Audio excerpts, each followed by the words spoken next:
Assalamu alaikum viewers and welcome back to my channel Study Law with Bushra.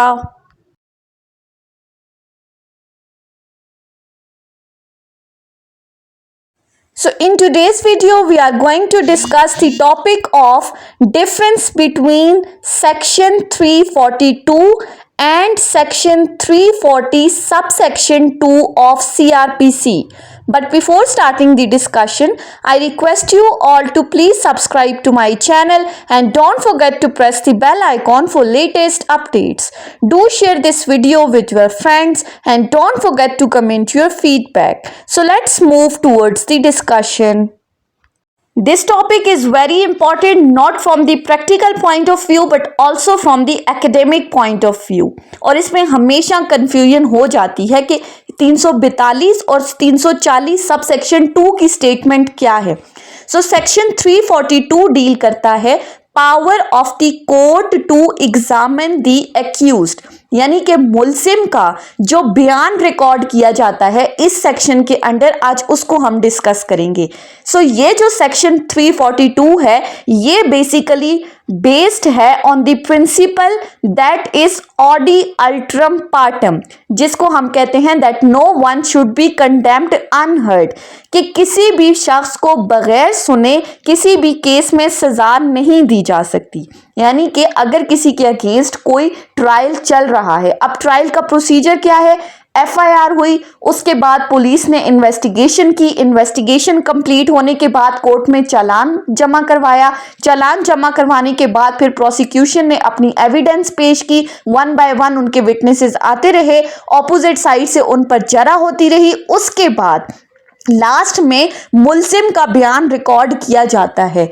तो वो जो prosecution evidence के बाद मुलजिम का बयान रिकॉर्ड किया जाता है वो एक्चुअली इस सेक्शन के अंडर होता है, जिसको हम कहते हैं कि बयान मुलजिम 342 के अंदर.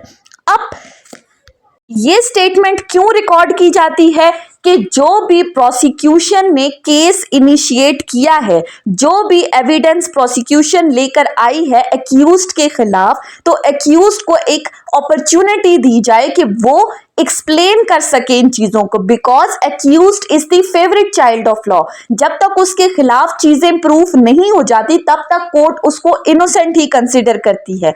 सो ये जो सेक्शन 342 का बयान है इसको दो पार्ट्स में डिवाइड किया गया है. अगर आप इसका सबसेक्शन 1 देखें तो इसमें दो चीजें बताई गई हैं. जो पहला पार्ट है इसका वो कोर्ट की डिस्क्रिशन के ऊपर बेस करता है, और जो सेकंड पार्ट है वो मैंडेटरी है जहां पर शेल का वर्ड यूज हुआ है. अब इस फर्स्ट पार्ट के अंदर जो डिस्क्रिशन है कोर्ट की वो क्या कहती है, that for the purpose of enabling the accused to explain any circumstances appearing in the evidence against him, the court may at any stage of inquiry or trial put such question to him as the court considers necessary.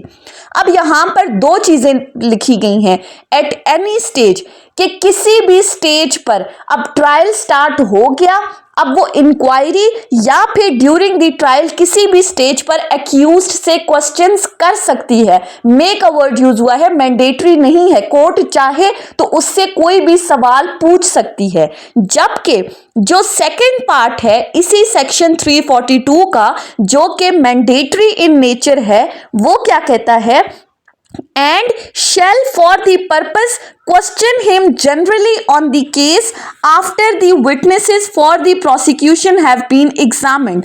अब यहां पर shall का word use करते हुए court की तरफ से ये कहा जा रहा है कि जैसे ही प्रोसिक्यूशन एविडेंस खत्म होगी, प्रोसिक्यूशन ने अपने तमाम विटनेसेस पेश कर दिए, उसके बाद कोर्ट के लिए मैंडेटरी है कि वो जनरली जो भी प्रोसिक्यूशन ने एविडेंस पेश की है उससे रिलेटेड कोर्ट एक्यूज्ड से क्वेश्चंस कर सकती है. अब यहां पर शेल का वर्ड यूज किया है, मैंडेटरी है, कोर्ट ने उससे क्वेश्चंस करने हैं, उसको एक्सप्लेनेशन का मौका दिया जाएगा. और ये जो एक्यूज्ड की स्टेटमेंट होती है ये in the form of question and answer होती है. रिटन फॉर्म में क्वेश्चंस होते हैं जो कोर्ट की तरफ से तैयार किए जाते हैं, बाकायदा एक पर्चा होता है जिसमें प्रोसिक्यूशन ने जितनी भी एविडेंस पेश की है उससे रिलेटेड हर एविडेंस से रिलेटेड एक एक क्वेश्चन तैयार किया जाता है।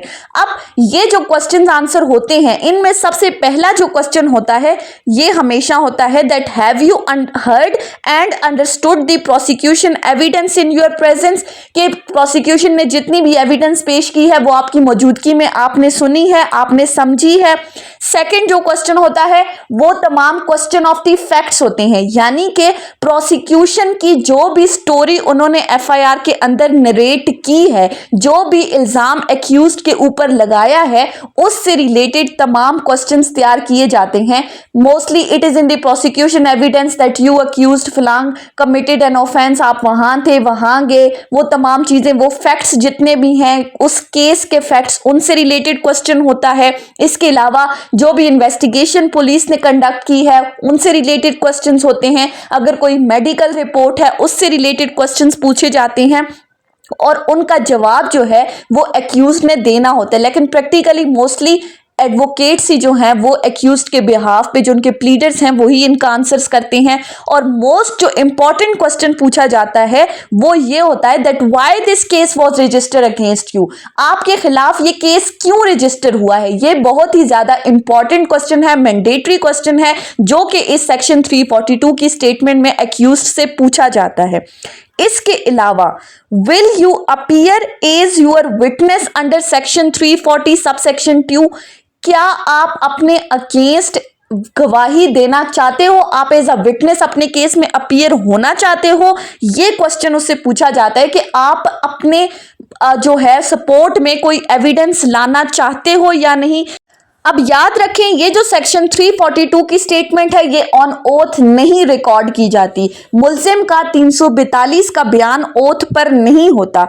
इस जो सेक्शन है इसका बेसिक पर्पस क्या है कि एक्यूज्ड को एक अपॉर्चुनिटी दी जाए कि जितने भी प्रोसिक्यूशन ने आपके अगेंस्ट एविडेंस पेश की है क्या आप उसकी सपोर्ट में, अपनी सपोर्ट में उन एविडेंसेस को एक्सप्लेन करने के लिए अपना कोई जवाब देना चाहते हो या नहीं। अब यहां पर जो इससे क्वेश्चन पूछा जाता है कि क्या आप अपने against as a witness appear होना चाहते हो, तो वो जो विटनेस अपीयर होने की बात है वो सेक्शन 340 सबसेक्शन 2 के अंदर की गई है कि क्या आप अपने डिफेंस में कोई शहादत लेकर आना चाहते हो। अब अगर तो एक्यूज्ड कहता है कि यस मैं अपने खिलाफ जो है अपनी सपोर्ट में अपने आप को एज अ गवाह पेश करना चाहता हूं, तो फिर अपनी सपोर्ट में वो जो भी एविडेंसेस लेकर आएगा उनको ऑन ओथ रिकॉर्ड किया जाएगा। याद रखें 342 की स्टेटमेंट ऑन ओथ नहीं होती। 340 सबसेक्शन 2 में जब एक्यूज्ड अपने आप को एज अ गवाह के तौर पर पेश करता है तो वो जो उसकी स्टेटमेंट होगी वो ऑन ओथ होगी, और अगर वो अपने खिलाफ कोई विटनेसेस ला रहा है तो उस पर प्रोसिक्यूशन की तरफ से बाकायदा क्रॉस किया जाएगा। सो प्रैक्टिकल पॉइंट ऑफ व्यू से देखा जाए तो जब भी एक्यूज से पूछा जाता है कि क्या आप अपने केस में एज अ गवाह आना चाहते हो तो उसका आंसर हमेशा नो होता है। एंड वैसे भी this is also against the constitution of Pakistan 1973, जहां पर आर्टिकल 14 सबसेक्शन 2 के अंदर कहा गया है कि कोई भी बंदा अपने खिलाफ अपने केस में एज अ विटनेस अपीयर नहीं हो सकता। सो अगर हम इस वीडियो का क्रक्स निकालें तो जो बेसिक डिफरेंस है सेक्शन 342 और सेक्शन 340 सबसेक्शन 2 वो क्या है कि प्रोसिक्यूशन एविडेंस खत्म होने के बाद इस सेक्शन के अंडर कोर्ट की तरफ से क्वेश्चन आंसर्स की फॉर्म में एक परफॉर्मा तैयार किया जाता है जो कि एक्यूज्ड को दिया जाता है। और इस सेक्शन का बेसिक पर्पस यही है कि जितनी भी एविडेंस प्रोसिक्यूशन साइड से आई है एक्यूज्ड के अगेंस्ट, एक्यूज्ड को बाकायदा मौका दिया जाए कि वो उन पॉइंट्स को एक्सप्लेन करे अगर वो चाहता है तो, यानी कि वो उनकी सपोर्ट में, उन एविडेंसेस के अगेंस्ट अपनी सपोर्ट में कोई चीज लेकर आए। और अगर उसको कहा जाता है कि वो एज अ विटनेस कोर्ट में अपीयर होना चाहता है तो फिर सेक्शन 340 सबसेक्शन 2 के अंदर उसकी स्टेटमेंट रिकॉर्ड की जाएगी, उस पर बाकायदा क्रॉस किया जाएगा और फिर उसके बाद केस का फैसला किया जाएगा।